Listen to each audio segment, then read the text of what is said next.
जी हाँ दोस्तों, आप लोगों ने बिल्कुल सही सुना है। स्टेट बैंक ऑफ इंडिया ने अपने एटीएम कार्ड चार्जेस के ऊपर बहुत ही बड़ा बदलाव किया है। जैसा कि आप लोगों को पता है कि पहले स्टेट बैंक ऑफ इंडिया के एटीएम कार्ड के ऊपर आपको 125 रुपये plus GST annual maintenance charges देना होता था, लेकिन कुछ महीने पहले इन्होंने इस चार्जेस को इंक्रीज करके 200 रुपये प्लस जीएसटी कर दिया।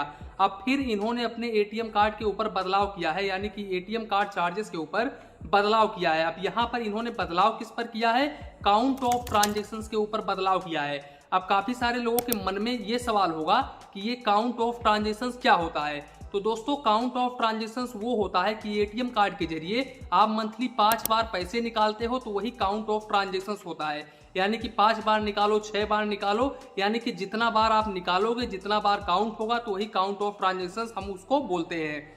यहाँ पर पहले क्या होता था? पहले जो भी कस्टमर्स अप टू 25,000 रुपए तक एवरेज मंथली बैलेंस मेंटेन करते थे अपने सेविंग्स अकाउंट्स के ऊपर, उनको मंथली 5 फाइनेंशियल और नॉन फाइनेंशियल ट्रांजेक्शन्स बिल्कुल फ्री में दिया जाता था। इसके अलावा जो लोग अपने अकाउंट्स के ऊपर 25,000 रुपए से अधिक मिनिमम बैलेंस मेंटेन करते थे, उन लोगों को अनलिमिटेड ट्रांजेक्शन दिया जाता था। यानी कि वो अपने एटीएम कार्ड के जरिए जितना मर्जी चाहें उतना कैश निकाल सकते हैं। यानी कि काउंट ऑफ ट्रांजेक्शन्स का कोई भी लिमिट नहीं था, अनलिमिटेड था। जितना बार चाहे उतने बार वो पैसे निकालें, जितने बार चाहे उतने बार वो बैंक बैलेंस चेक करें। लेकिन अब ये पूरी तरह से बदल दिया गया है। अब 2025 में अगर आप मिनिमम बैलेंस मेंटेन करो, चाहे तो आप मिनिमम बैलेंस मेंटेन ना करो, यहाँ पर आपको ओनली 10 ट्रांजेक्शन देखने को मिलेगा। यानी कि एसबीआई के एटीएम से मंथली आप 10 फाइनेंशियल और नॉन फाइनेंशियल ट्रांजेक्शन कर सकते हैं।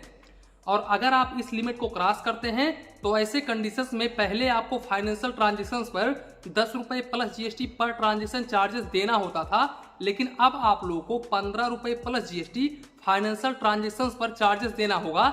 इसके अलावा नॉन फाइनेंशियल ट्रांजेक्शन्स पर ये बिल्कुल फ्री ऑफ कॉस्ट है। नॉन फाइनेंशियल ट्रांजेक्शन्स पर आपको एक भी रुपीस चार्जेस नहीं देना होगा।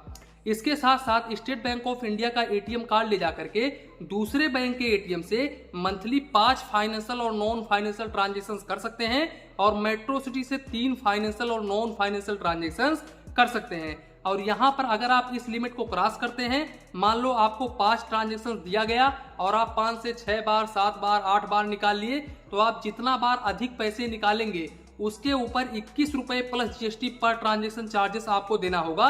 यानी कि फाइनेंशियल ट्रांजेक्शन पर 21 रुपए plus GST per transaction charges अब आपको देना होगा। वहीं पर नॉन फाइनेंशियल ट्रांजेक्शन पर आपको 10 रुपए plus GST per transaction charges देना होगा।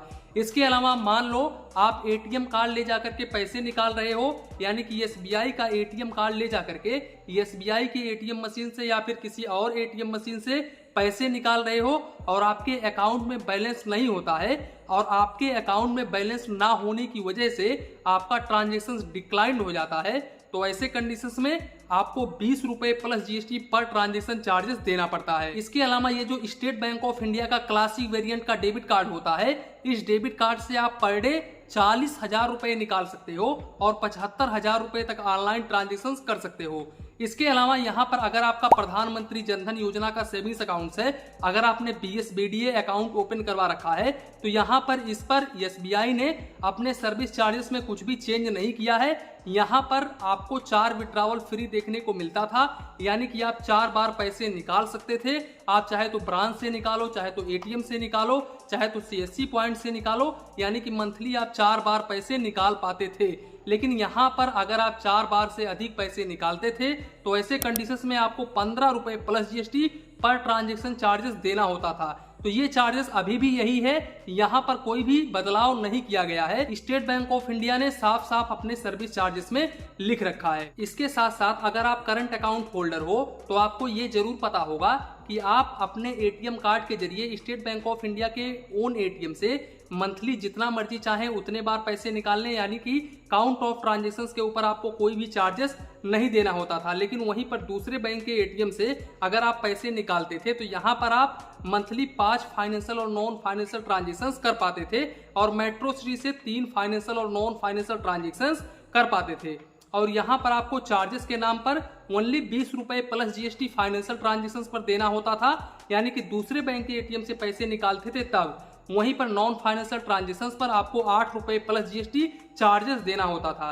तो तो यहाँ पर भी कुछ चेंज नहीं किया गया है। लेकिन यहाँ पर अगर आप अब एटीएम कार्ड ले जा करके दूसरे बैंक के एटीएम से पैसे निकालते हो तो यहाँ पर आप मंथली 5 फाइनेंशियल और नॉन फाइनेंशियल ट्रांजेक्शन तो कर सकते हो।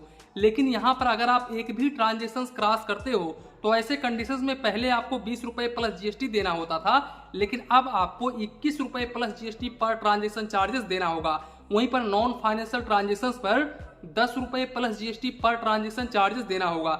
और अगर आप एसबीआई के एटीएम से पैसे निकालते हो, बैंक बैलेंस चेक करते हो तो यहाँ पर आपको कोई भी चार्जेस नहीं देना होगा अगर आप करंट अकाउंट होल्डर हो तो। और इसके साथ साथ दोस्तों अगर आपका केसीसी अकाउंट है तो आपको पता होगा पहले आप अगर केसीसी अकाउंट से अपने पैसे निकालते थे एटीएम कार्ड के जरिए, तो अगर आप दूसरे ब्रांच के एटीएम से पैसे निकालते थे तो ऐसे कंडीशंस में आप लोगों को यहाँ पर 20 रुपए plus GST per transaction charges देना होता था फाइनेंशियल ट्रांजेक्शन्स पर, और नॉन फाइनेंशियल ट्रांजेक्शन्स पर आपको 8 रुपए प्लस जीएसटी चार्जेस देना होता था। लेकिन अब 2025 में ये चार्जेस बिल्कुल फ्री ऑफ कॉस्ट हो गया है। यहाँ पर आपको एक भी रुपीस चार्जेस नहीं देना होगा। तो ये स्टेट बैंक ऑफ इंडिया ने काफी अच्छा काम किया है। यहाँ पर ये अब कोई भी चार्जेस इस पर नहीं ले रहा है। तो कुल मिलाकर के यही था अपडेट। यही स्टेट बैंक ऑफ इंडिया का सर्विस चार्जेस इंक्रीज हुआ है। तो इसी के साथ में वीडियो समाप्त करते हैं। वीडियो पसंद आया हो तो प्लीज वीडियो को एक लाइक करिए और अपने चैनल फाइनेंस बैंकिंग को सब्सक्राइब करिए। मन में कुछ डाउट हो, कंफ्यूजन हो तो प्लीज कमेंट करिए। धन्यवाद, मिलते हैं नेक्स्ट वीडियो में।